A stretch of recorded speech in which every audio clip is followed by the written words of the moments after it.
Class 12 math important question from the examination point of view, जो कि board exam में आने वाले क्वेश्चन हैं। और ये सारे क्वेश्चन पीवाईक्यू हैं जो कि पूछे गए हैं, तो डिस्कस करते हैं, इसको देखते हैं। Number of the symmetric matrices of order 3x3 with entry 1 and -1। कहने का मतलब है कि आपके पास एक मैट्रिक्स है 1 -1 1 -1 1 1 1 -1 -1, इस टाइप से कोई मैट्रिक्स गिवन आपको 3x3 ऑर्डर का, जिसमें नंबर क्या है 1 और -1 है। तो इसके कितने ऑर्डर दिस कितने सिमेट्रिक मैट्रिक्स बन सकते हैं ना, कितने नंबर ऑफ मैट्रिक्स पॉसिबल हैं, सॉरी कितने नंबर ऑफ मैट्रिक्स इसको इंटरचेंज करके हम ला सकते हैं, जिसकी एंट्री क्या है 1 और -1 है और ऑर्डर क्या है 3x3। तो 3x3 का मतलब नंबर ऑफ एलिमेंट कितने हो गए 9, नंबर ऑफ एलिमेंट 9 हो गए। अब नंबर ऑफ एलिमेंट 9 है, जो कि यही है, इसके अलावा कुछ है नहीं। तो कितने मैट्रिक्स पॉसिबल हैं, कितने मैट्रिक्स हम इसको ब्रेक कर सकते हैं। तो हो गया क्या 2 the power 9, 2 the power 9 means 512, 2 the power 9 means क्या हो जाएगा 512। तो क्वेश्चन है कि अगर मैट्रिक्स 3x3 ऑर्डर की है, इसका ऑर्डर क्या है 3x3 है, तो इसमें एलिमेंट कितने हो जाएगा 9, और जब भी नंबर ऑफ मैट्रिक्स पूछेगा ब्रेक करने के बाद तो बता दीजिएगा 2 the power 9, 2 the power 9 means 512 possible है। इधर सेकंड क्वेश्चन में क्या है, suppose P and Q are the two different matrices of order 3 cross n and n cross p, means order of P 3 cross n, order of Q n cross p। तो P cross Q को order बताना। मुझे पता है कि matrix का multiplication तभी possible होता है, दो मैट्रिक्स का मल्टीप्लिकेशन तभी पॉसिबल होगा जब सेकंड का रो, सेकंड का कॉलम जो है, फर्स्ट का कॉलम जो है सेकंड के रो के क्या होगा इक्वल होगा, फर्स्ट का कॉलम सेकंड के रो के इक्वल होगा, तभी मैट्रिक्स का मल्टीप्लिकेशन पॉसिबल होता है। तो ठीक है, देखते हैं P का ऑर्डर क्या है, P का ऑर्डर है, P के प्लेस पे आएगा 3x n, और Q के ऑर्डर के प्लेस पे आएगा n क्रॉस P। तो ये सेम होगा, ये फर्स्ट का कॉलम है और इस सेकंड का रो है, कैंसिल आउट होकर क्या हो जाएगा 3x P। ये ऑर्डर होगा इस मैट्रिक्स का। Second question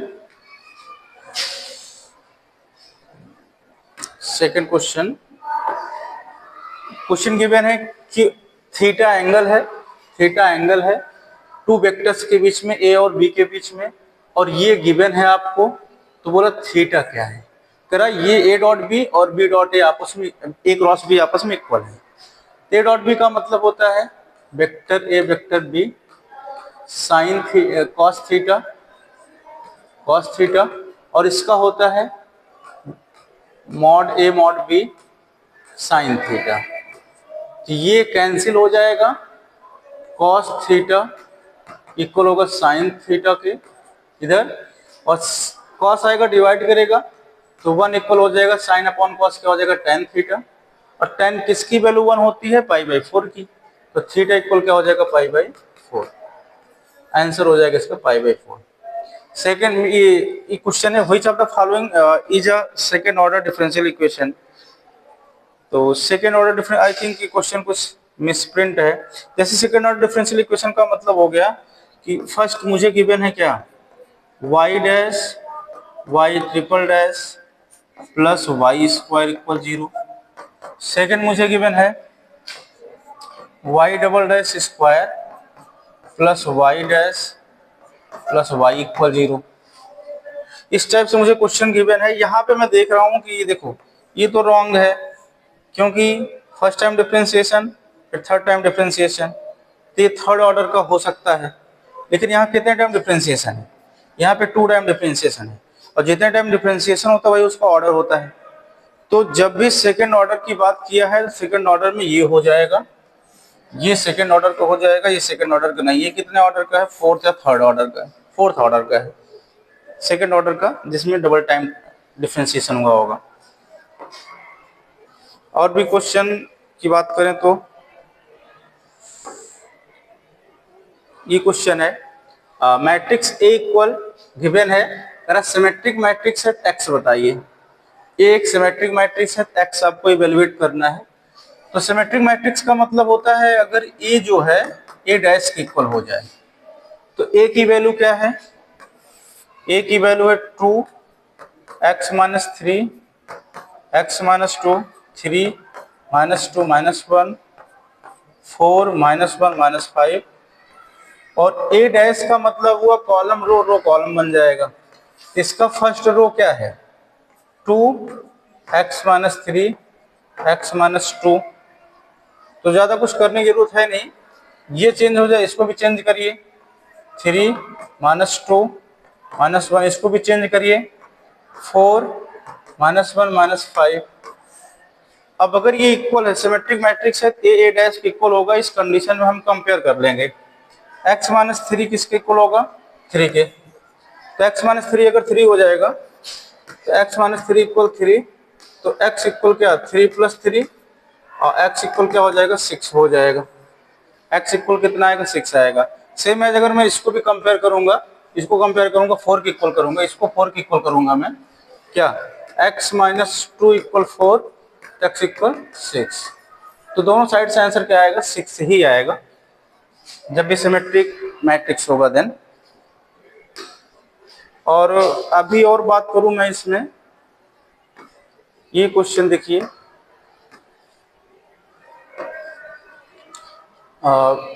magnitude of A vector A vector B A dot B A cross B आपको फाइंड करना है। तो मुझे पता है रिलेशन क्या होता है। अभी मेरे पास फॉर्मूला था A dot B square plus A cross B square, ये सॉल्यूशन है, इक्वल होता है मैग्नीट्यूड ऑफ ए और मैग्नीट्यूड ऑफ बी। तो ए डॉट बी की वैल्यू तो है मेरे पास कितना 18 square.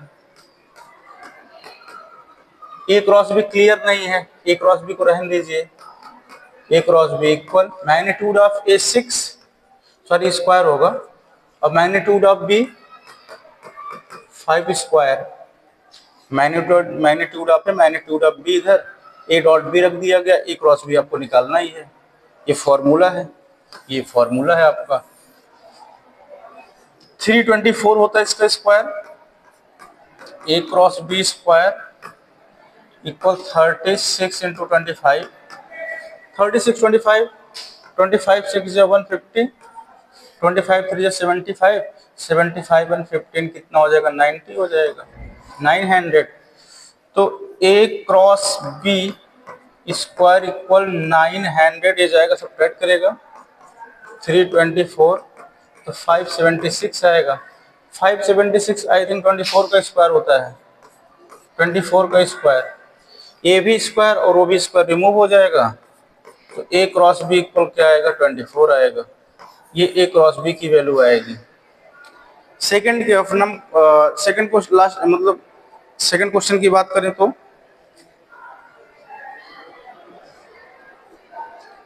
Second number question rationalise कर दीजिए, रेशनलाइज करिए इसको,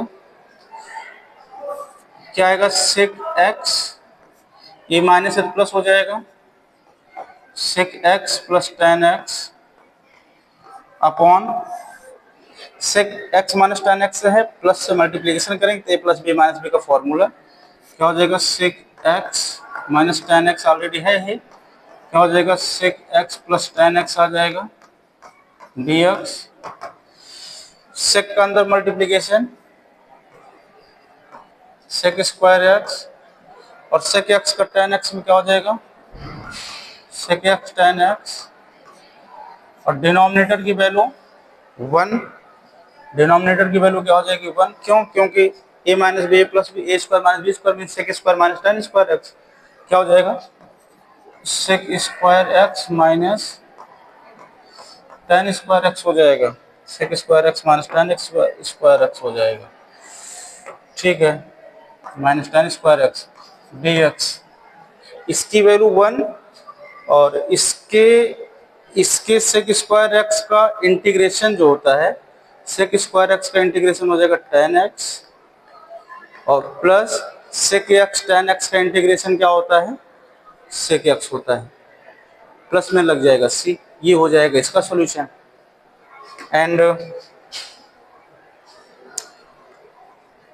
इस क्वेश्चन की बात करें तो यहाँ पर मैंने बोला था लेट सॉल्यूशन में लेट e की पावर x को t बोल दीजिए। e की पावर x को t बोलूंगा तो डिफरेंशिएशन e की पावर x dx इक्वल क्या आएगा, dt आएगा। e की power x dx equal dt आएगा। अभी और क्या कर सकता हूँ, ले जाके पुट कर दीजिए वैल्यू पुट करेंगे तो क्या हो जाएगा, i इक्वल e की पावर x dx के प्लेस पे क्या आएगा, dt आएगा। e की पावर 2x t स्क्वायर हो जाएगा, ये आ जाएगा 4t और ये हो जाएगा 3। अच्छा और क्या करूंगा, इसको हम होल स्क्वायर बना देंगे, कंप्लीट स्क्वायर मेथड सॉल्व करेंगे। जब हम कंप्लीट स्क्वायर मेथड सॉल्व करेंगे तो t का कोफिशिएंट क्या है 2, 2 का हाफ करिए, सॉरी 4 है, 4 का हाफ करिए 2 आएगा, तो 2 का स्क्वायर ऐड करेंगे, 2 का स्क्वायर सब्ट्रैक्ट करेंगे, तो t square plus 4t minus 2 square plus 2 square